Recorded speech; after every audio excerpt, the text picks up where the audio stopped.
အားလုံးပဲမင်္ဂလာပါဒီနေ့တော့ကျွန်တော်တယောက်တည်းဗျာဖျားဘူးသွားတာအတွဲကြောင်ပြစ်ခဲ့လိုက်တယ်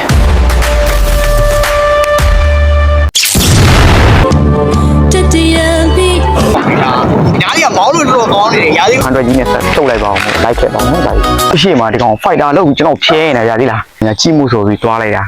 အတွဲတွဲရရှိနေဆိုတော့မသိဘူးဗျာတောင်းတယ်လို့ထင်နေဗျာကြည့်လိုက်ဗျာအတွဲဒီနေ့မှာလုံးစရာကဒါနှစ်ခုရှိပါတယ်တစ်ခုကတော့ဒီမှာစပင်ကတော်တော်လေးဥမာရှည်လာပြီးတော့နည်းပုံလည်းမကြတော့ဗျာအဲ့တော့စပင်လည်းညှက်ကမယ်ပြီးလို့ရှိရင်ကျွန်တော်ဒါဒီအရန်သွားချင်နေတဲ့နေရာတစ်ခုရှိတယ်ကွာအဲ့ဒီနေရာကိုသွားပြီးတော့ဒီ vlog ရိုက်ချင်တာပေါ့နော်ဟို vlog ရိုက်ချင်တယ်ဆိုလို့လေဟိုအထင်ကြီးမနေနေအောင်ဒီ cell phone လေးတစ်ခုနဲ့ဒီ microphone လေးတစ်ခုအဲ့နှစ်ခုပဲရှိတာအဲ့နှစ်ခုနဲ့သွားရိုက်ရမှာဒီနေလည်းနည်းနည်းတာတယ်ဆိုတော့ဘာကို choice ရင်ကောင်းမလဲနော်ကျွန်တော်ဒီမှာပတ်စံ1000နဲ့ရှိတယ်ဒီ1000မှာနံပါတ်တွေပါတယ်ဆိုတော့နဲ့ဝါသနာအရဗျာသိလားဟိုဘူကြီးတွဲလိုက်မယ်နော်ဘူကြီးတွဲလိုက်လို့မြန်မာဘက်နဲ့အင်္ဂလိပ်ဘက်နဲ့တိုင်းလို့မြန်မာဘက်ကကြီးတယ်ဆိုလို့ရှိရင်ကျွန်တော်စပင်းသွားညက်မယ်အင်္ဂလိပ်ဘက်ကကြီးတယ်ဆိုလို့ရှိရင် vlog သွားရိုက်မယ် okay အဲ့တော့ let's go start စတင်လိုက်အောင်လိုက်တော့ဒီမှာရှင်း9ခွန်64ဆိုတော့တိုင်းလို့ကြည့်တော့မကြည့်ဘူးပေါ့တိုင်းလို့ဆိုတော့ကျွန်တော် vlog သွားရိုက်ရမှာဖြစ်ပါတယ်အဲ့တော့နည်းနည်းရင်တော့ခုံတယ် challenge ပေါ့ဗျာသိလား vlog သွားရိုက်မယ် like ကြည့်ပေးပါအောင် let's go guys ဒီကောင်တော့ဒါဘလော့တော်ရိုက်မယ် office ဘာညာဆိုပြီးတော့တိုက်လို့ရိုက်ပြနေတာမကြည့်အောင်ကွာမျက်မှန်နဲ့လက်နှစ်ချောင်းထောင်လိုက်သေးတယ်တကယ်သီးလားတော်သားဗျာသီးလားဘာကောင်မှမကြည့်စောက်ခွက်ကိုကြည့်အမကြီးဘာခွက်မှမသိဘူးမကြည့်ဝတ်ထားတဲ့ office ကိုကြည့်အနောက်ဝမ်းဆန်းနဲ့တော်သားဗျာတကယ်သီးလားတကယ်တော်သားကဲတားယူဒါကတော့ဒါယူသွားမယ် accessory ပစ္စည်းလေးတွေပေါ့နော်ဘာမှတော့များများစားစားမရှိပါဘူးဒီလောက်ပါပဲကဲတားယူကိုယ့်ရဲ့ဒီဟန်ထွက်ကြီးနဲ့ဖြုတ်မှာပဲဖြစ်ပါတယ်ကဲအခုဆိုရင်ကျွန်တော်အိမ်ကနေပြီးတော့ဒါစားထွက်ပြီပေါ့နော်ဒါတော့ကျွန်တော်တို့အိမ်ကကျွန်တော်တို့အပိုင်လမ်းပေါ့ဗျာဒီလားအဲ့လိုပဲပြောလိုက်တော့ကျွန်တော်အပိုင်လမ်းလေးပါဒါကတော့ကျွန်တော်ဘူတာပိုင်းလမ်းလို့လည်းခေါ်လို့ရတယ်လို့ပြီးတော့ဒါဒီကားတွေသွားတဲ့မိန်းလမ်းမပေါ်ထွက်တော့မှာပေါ့နော်ကဲလမ်းမပေါ်လည်းရောက်ပြီးတော့ဒါတို့စပြီးတော့ဖြုတ်ပါတော့မယ်ကျွန်တော်လမ်းသွားရင်းနဲ့ဒါဘယ်လိုပြောမလဲ GPS ထောက်ပြီပေါ့နော်ဒီလားလမ်းကလေဟိုမှားမှဆိုတာတကြောင်ပြီးတော့လွဲနေမှဆိုတာတကြောင်เนาะအဲဒါကြောင့်မိုးရင်းပတ်လည်းဖြစ်တော့အချိန်ကသိမရတော့ဒါ GPS ထောက်ပြီးတော့ထည့်သွားလိုက်အော် feeling ကတော့မိုက်တယ်ဗျာခီးသွားတာကြိုက်တယ်ဆိုတော့ let's go တိုင်းသွားရအောင်တိုင်းလို့လိုက်ခဲ့ကြပါ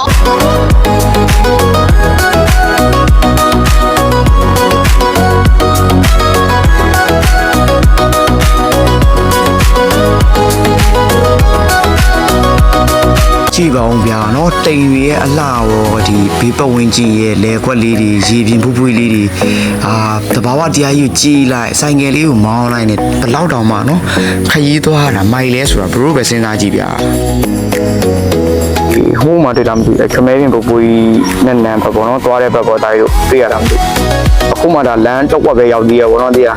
မောင်းတော့တော်တော်ကောင်းနေပြီဒါမိုးမရွာရင်တော့တော်တော်လေးရှေ့ဖြစ်ပြီးဒီနေရတော့โอเคဒီမှာအဲ့တော့သွားတဲ့လမ်းပါပြီးတော့မင်းတို့နောက်တစ်ခုပြချင်တာကဒီမှာရှိုးပါလားရဲ့အဲ့ဟန်တော်ကြီးမှာတွေ့လားထီးလေးချီတာပါတယ်လို့ထီးလေးချီတာဘာလို့ထီးချီတာလဲဆိုတော့ဒါဒီဇိုင်းချတာပိုင်ရတယ်တော့ရှိုးနော်ဒီကာမျက်မှန်ပိုင်ညာရဲ့ဟောထီးချီတာလဲဆိုတော့တကယ်မိုးရွာခဲ့ရင်နော်တော့ဒီပုံပဲချီတာဆိုတော့ပုံနေတာပုံနေပဲကြိုက်ရမှာထီးလေးမိုးပုံနေကြိုက်နေဆိုတော့100ကြီးနဲ့ဆက်ထုတ်လိုက်ပါအောင်လိုက်ခဲ့ပါအောင်ဒါကြီးအရက်လာရဲ့ရှုကင်းလေးကိုခန်းစားထိတွေ့ရင်းနဲ့ကျွန်တော်ဒီဖလေးဖျားခေါ်ကြိုက်မက်ကော်စေးပေါ့နော်ဒီဖျားရဲ့အကြောင်းတွေကျွန်တော်လည်းတီးတလောက်ပြပြမယ်ဒီဖျားရဲ့နာမည်အရင်ကတော့ကြိုက်မကော်မဟုတ်ဗျာကြိုက်ဒေးကော်ပေါ့နော်ကြိုက်ဒေးကော်ရဲ့အထိပ္ပယ်ကဒါမွန်လို့ပေါ့နော်ကြိုက်ဆိုတာကဖျားဒေးဆိုတာကတောင်ကော်ဆိုတာကလဲပင်မြန်မာလိုဘာသာပြန်လိုက်မယ်ဆိုရင်တော့တောင်လဲပင်ဖျားလို့ပဲအထိပ္ပယ်ရတယ်ပေါ့နော်ဖလေးဖျားကြီးကကဝါမြို့နယ်ထဲမှာတည်ရှိပြီးတော့ညံတော်အတောင်130ရှိတယ်မြန်မာနိုင်ငံထဲမှာတော့စတုထမြောက်ညံတော်အမြင့်ဆုံးစေတီတဆူပဲဖြစ်ပါတယ်ပေါ့နော်ဗုဒ္ဓမြတ်စွာဘုရားရဲ့စံတော်တဆူကိုဖလေးဖျားကြီးထဲမှာဌာပနာထားပြီးတော့တည်ထားကိုးခဲ့တယ်ပေါ့နော်ဒီစံတော်တဆူရဲ့တမိုင်းကိုပြောရမယ်ဆိုရင်လည်းဒါရသေးကြီးတစ်ပါးကနေပြီးတော့စံတော်တဆူဗုဒ္ဓကချီးမြှင့်ပြီးတော့ရရှိခဲ့တယ်အဲ့ဒီစံတော်ကိုဒီသူနဲ့ပေါင်းပါရသေး3ဦးအကုန်လုံးကိုးဝယ်ကြတယ်ကိုးဝယ်တဲ့အချိန်မှာတခြားရသေးတွေကလည်းသိချမ်းမြေမတမရဖြစ်တယ်ပေါ့နော်အဲ့ဒီကြောင့်သူတို့ကဒိတ်ထန်လိုက်တဲ့အချိန်မှာဒီစံတော်က3စုတီပွားသွားတယ်ပေါ့နော်ပွားပြီးတော့ကိုနှစ်သက်ရာ ဟိုတီထားကိုွယ်ကြတယ်ပေါ့နော်ဒီဖလီဖျားကြီးရဲ့ထဲမှာတော့ဆောင်းတော့တဆူရှိပါတယ်1292ခုနှစ်ငလင်တန်ကြောင့်ပျက်စီးသွားတော့ဒီမှာကျွန်တော်ပုံလေးပြလိုက်မယ်အဲ့ဒီပုံလေးကတော့ဒါဇီဒီတော်မြက်ကြီးပျက်စီးသွားတဲ့ပုံပေါ့နော်ငလင်တန်ခံရတဲ့ဇီဒီတော်မြက်ကြီးပျက်စီးသွားတဲ့ပုံပေါ့ဒီဖလီဖျားခေါ်ကြိုက်မကော်ဇီဒီတော်မြက်ကြီးကလည်းဒီငလင်တန်ကိုတော်တော်များများခံခဲ့ရလို့ဒီစာထဲမှာရေးသားဖော်ပြထားတယ်ပေါ့နော်ဖေလေးဖျားအခုယခုလက်ရှိပုံကတော့ဒါနောက်ပိုင်းပြန်တည်ထားတာရှေးလက်ရတော့မဟုတ်တော့ဘူးပေါ့နော်ရှေးလက်ရရှိတဲ့ဇီဒီလည်းကြံသေးတယ်ဗျအဲ့ဒီဖလေးဖျားကြီးမှာနော် ကဲသားကြီးလို့ရှင်းလာဆိုရင်တော့ရောက်တော့ပြီလားညာလေးကမောင်းလို့တော်တော်ကောင်းနေတယ်ရာသီဥတုလေးကตายရတယ်တော့သိရမှာဆောက်ချိုးကြီးနဲ့လိုက်သွားအောင်ရိုက်နေတယ်ရအောင်စတာတော့ရှေ့ဆိုတော့လိုက်ကြတာဒီမှာဒီနေရာကျန်လိုက်ရဝေးရရှိတော့တော်ကြီးတက်ပဲအဲ့တွေ့ရလားကိုယ်မဖြူဖြူလေးနဲ့ဝါဝါလေးဖျားကြီးကပေါ်ပိုင်းကိုပဲရွှေတင်ငန်းကတ်ထားတာဟောနော်အောက်ကတော့ထုံးတင်ငန်းပေါ့နော်တိုက်တို့ဟိုဖုန်းနဲ့ဘလော့ရိုက်ရတဲ့ကောင်အတွက်ဆိုတော့သိရမလားအမြင်တချို့ကတော့ဝေဝါးနေမယ်ပေါ့နော်အမြင်တချို့ကတော့ဝေဝါးနေမယ်တာကြီးတို့ဒါပေမဲ့လည်းအကောင်းဆုံးရိုက်ပေးခဲ့ပါ ခရီးသွားတယ်ဆိုတာကလည်းသွားတဲ့လူတွေကဒီလိုမျိုး feeling ခံစားခြင်းလို့သွားတာဗျာဒီလိုမျိုးအရာတာကိုလိုချင်လို့သွားတာကြည်ဗျာနော်ဘလောက်တောင်လှလဲဆိုတာဗျာကြည်ရှုကြည်မော်မဆုံးပေါ့နော်အဲ့လိုပြောရမယ်ပေါ့နော်တကယ်ဟိုမှစိတ်လေလန်းဆန်းတယ်တူးကြတဲ့တမိုင်းတစ်ခုရှိရပေါ့တမိုင်းတစ်ခုကတမိုင်းရအများကြီးပါဒါပေမဲ့ဟိုကျွန်တော်သိတဲ့လောက်ပြောရမယ်ဆိုရင်တော့ဒီပြိုင်းမှာဟိုရေစင်ကြတယ်ဆိုပြီးတော့လေဒီရုပ်ထုတွေကရေထွက်တာအဲ့လိုမှ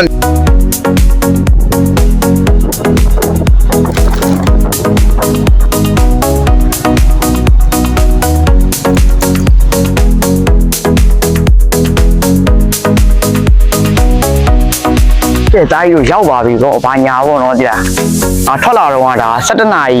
တော့ထွက်လာတာအခု17နာရီနဲ့58ဆိုတော့7နှစ်ထိုးတော့မှာကွာဆိုတော့45မိနစ်1နာရီလောက်တော့မောင်းပါတယ်ဗျာ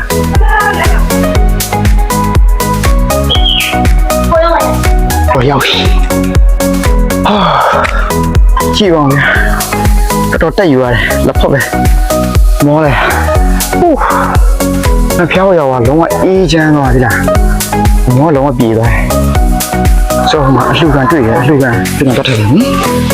ပတ်တယ်ငါတော့တဲ့နော်ဟုတ်တယ်လို့ရဦးတင်တေးတောင်းဝေး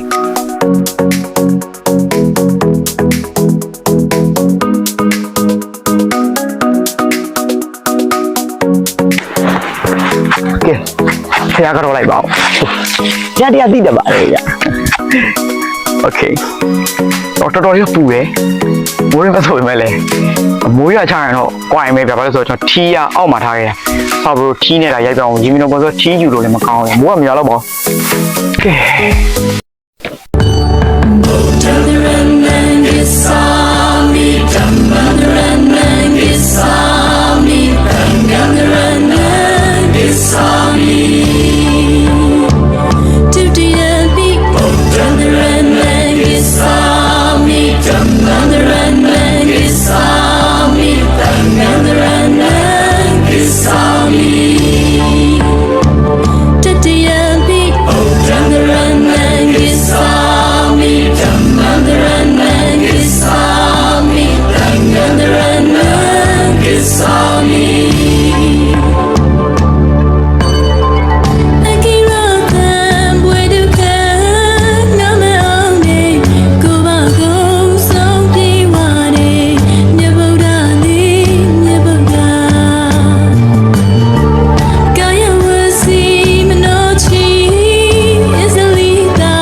ဒီမှာကြည့်ဒီလိုဇီပထိုးဆိုလို့ရှိရင်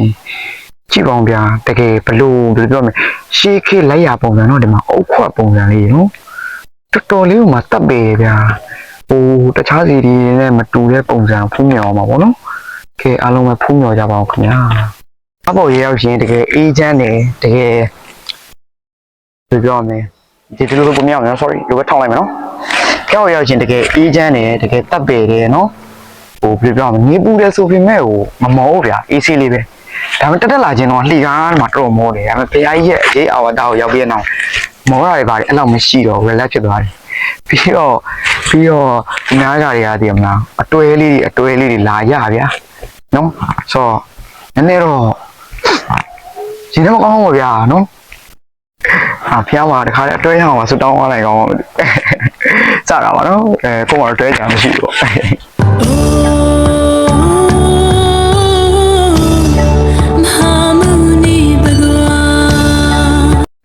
ျားကြီးရဲ့ညံတော့အမြင့်ဒီဘာညာအဲ့လိုမျိုးကြောက်စာရှိတယ်ကျွန်တော်ဘလော့တစ်ခုမှတွေ့ဘူးလေဗျာအဲ့တော့အဲ့ကြောက်စာတွေ့ရင်ရိုက်ပြပါမယ်ဖိုတိုရိုက်ပြီးတော့လေတင်ပေးထားပါမယ်ကြာကြာလေးဖတ်လို့ရအောင်ဆိုတော့အခုတော့ဖျားရင်မြင်တော့တော်တော်လေးကိုမှကျဲပါတယ်ပတ်တာတော့ခုတော်တော်ဘယ်လိုလဲ7မိနစ်လောက်ကြာမှထင်တယ်ပတ်ကားလေးကျွန်တော်တော်လေးကျဲတယ်တော်လေးကိုထူးတယ်ကြီးမားတယ်ဒါစေပြီးတော့ဘလို့နော်ချီဟောင်းတမိုင်းဝင်တာဆန်တော်ရှင်ကြိုက်မကောစီရောနော်ကျွန်တော်တို့ဘက်မှာတော့ဖလေးပြားလို့ပြောတယ်ဒါပေမဲ့ဖျားကြီးရဲ့ဒါနာဘယ်လိုလဲနေဟိုဘယ်လိုလဲနာမည်ပြောမှာနာမည်ကြိုက်မကောစီဘောနော်အခုကျွန်တော်ဒီမှာဆုံးစက်ပြကျွန်တော်လည်းထူးဆန်းလို့လေဘာလေးလည်းမသိတော့ခွင်းလေးတွေ့တာတန်ခွင်းလေးပြဖျားကြီးပေါ်ကိုဒါတကူပြုပြင်ဖို့အတွက်ဟိုဘယ်လိုခေါင်းလုံးတော့ခေါ်မလားခေါင်းလုံးတော့နားလို့ဒါတက်လို့ရအောင်လှုပ်ထားတာလားပဲပေါ့နော်တွေးထင်မိတာပေါ့နော်ဘာလို့လဲကျွန်တော်လည်းသိရမသိဘူးဗျတွေ့ရတာတော့မသိဟိုအောက်ဖက်မှာလည်းတော်တော်လေးကျယ်တယ်ပြီးရင်ဟိုလေရပတ်ချန်နေရတယ်အများကြီးပေါ့နော်ဒီရှေ့ခက်အုပ်တွေပါရအောင်ရှိမှမသိဘူးပေါ့နော်အဲ့တော့အဲ့ဒီလည်းလိုက်ပြအောင်မယ်ခုကဖျားကြီးကိုတပတ်ပြည့်အောင်လက်ပတ်ပြီးတော့ဖူးမြော်ပူဇော်လိုက်ပါအောင်မယ်ခင်ဗျာနော်ကဲအားလုံးပဲလိုက်ခဲ့ကြပါအောင်ဒီဖျားကြီးရင်မြင်တော်ထိဦးတာကားတွေပါတွေတော့တက်လို့ရတယ်ဗျကျွန်တော်ပြဥပမာဆိုရင်ဈေးတွေပါတွေဝယ်နေကြတာပြီးဟိုမှာဆိုင်ငယ်တွေလည်းတွေ့ရဗျာဒါဘယ်လမ်းတက်လဲဘာညာကျွန်တော်မသိဘူးကျွန်တော်လည်းပထမဆုံးရောက်တာဆိုတော့ဟိုမှာဆိုင်ငယ်တွေပါကျွန်တော်ဆိုင်ငယ်ကတော့အောက်မှာဆိုင်တစ်ဆိုင်အပ်ခဲ့တယ်ဗျာတိတ်တော့စိတ်မချဘူးဗျာကိုမှဒါလေးပဲရှိရဆိုတော့အားဒီဘာတွေနဲ့လာတာပဲဖြစ်ဖြစ်အဲ့လိုမျိုးတစ်ခုခုနဲ့လာတယ်ဆိုရင်တော့ဒါဘယ်လိုပြောမလဲဒီပေါက်လာကျွန်တော်တက်လာဒီပေါက်လာမသိဘူးမဟုတ်လည်းရှင်းရတော့မယ်ဗျာနော်တပတ်မပြည့်သေးဘူးထင်တယ်ခြာလေရိုက်နေတယ်ထပ်ပတ်ကြည့်လိုက်အောင်မယ်ခြာလေရိုက်နေပြီဆိုတော့ကားတွေပါရင်လာဆိုင်ကပိုင်းလာစိတ်မချောက်ဆိုရင်ရင်မတော်ထိတက်လို့ရတယ်ကျွန်တော်လမ်းတော့မသိဘူးလမ်းလိုက်ပြီးရှာကြည့်လိုက်အောင်ဗျာလမ်းတွေ့ရင်ဘရိုကိုပြန်ပြီးတင်ပေးရမယ်နော်ကဲကျွန်တော်ဒါပြန်ဆင်းมาတော့မယ်ပေါ့နော်အပေါ်ရင်ရင်ပေါ်နေတော့ပြန်ဆင်းมาတော့မယ်ခင်ဗျာဖျားကြီးတော့ဒါတပတ်ပြည့်သွားပါပြီနော်ကျွန်တော်တပတ်ပတ်လိုက်တာတပတ်ပြည့်သွားပါပြီဒီပေါင်းဗျာဘယ်ဘက်ကြီးကိုတက်ပယ်နေတာပဲတကယ်ဒီလိုလှူဒန်းခဲ့လူတွေနော်ကုသိုလ်တွေဆိုတော့ဒါပြောလို့တော့ကုန်မှာမဟုတ်ဘူးဗျာနော်ဘဝအဆက်ဆက်ပေါ့တကယ်ကိုရာဒီ YouTuber ကြီးဖြစ်သွားခဲ့ရင်လုံးဝရှမ်းတောက်အောင်မြင်သွားခဲ့ရင် Mr. B လို့ဘာလို့ဖြစ်သွားခဲ့ရင်တော့ကျွန်တော်လည်းတည်မှာပေါ့နော်မြန်မာနိုင်ငံမှာ YouTuber ဖျားဆိုပြီးတော့အဲ့တော့အဲ့ကြရင်လာဖူးကြပါဦးအိမ်မတွေပေါ့ဗျာအိမ်မတွေကဈေးကြီးသေးတယ်ခုမှအစပေါ့နော်အစခုနေဖြစ်နေရက်မှာဒုက္ခဖျားရှင်ဒုက္ခစတိယကျင်းတဲ့ရုပ်ထုရှိရဗျာမကြောက်ပြမလို့နော်တာရတယ်ဗျာကြည့်ပါဦးတည့်ရဝါးရင်ဖျားရည်ကဘလောက်အေးချမ်းလဲဆိုတော့ဖျားရှင်ဒုက္ခစတိယကျင်းတာလေဒီဘယ်လိုပြောမလဲရုပ်ထုပေါ့နော်ရုပ်ထုလို့ပြောအောင်ဟုတ်လားဒါဟိုဘက်မှာဒါတန်းစင်ငန်းထင်တယ်ဒီလားတန်းစင်ငန်းဘာညာသွားခြင်းဆိုရင်သွားလို့ရပါတယ်ဒီမှာတစ်ခုဟိုမှာတစ်ခုပါဗျတန်းစင်ငန်းလေးရှိပါတယ်ဥပုံလေးဆိုတော့ဒါလေပတ်လာတဲ့လူတွေလည်းရှိတယ်လေပတ်လာတဲ့လူတွေလည်းရှိတယ်ပြီးတော့ဥပုံဒီလားစောက်ပြီးတော့ဒါဒီနေ့လုံးအေးချမ်းချမ်းဖျားကြီးမှာဝရဝစားလုံးအနားယူနေလူတွေလည်းရှိရပေါ့နော်ဒါဥပုံဘာညာလာစောက်ခြင်းလည်းစောက်လို့ရပါတယ်လို့ပြောချင်ပါတယ်ဟိုရှိမှာဒီကောင်ဖိုက်တာလို့ကျွန်တော်ဖြဲနေကြသေးလားတော့ဘာဖြစ်ရှင်းလာလဲဆိုတော့ပြအောင်ကောင်ဘိုးလုံးနေတာကျွန်တော်ထင်းလိုက်ရမှာဖျားအောင်ကျွန်တော်ကောင်ဖြဲနေကြပြမယ်အဲ့ကောင်ကျွန်တော်ဖြဲနေဘူးဖျားပေါ်မှာကျွန်တော်ပြားကောင်လာဖြဲနေတယ်တော်တော့ဘာဖြစ်ရှင်းလာလဲမသိဘူးကိုင်လိုက်အောင်လို့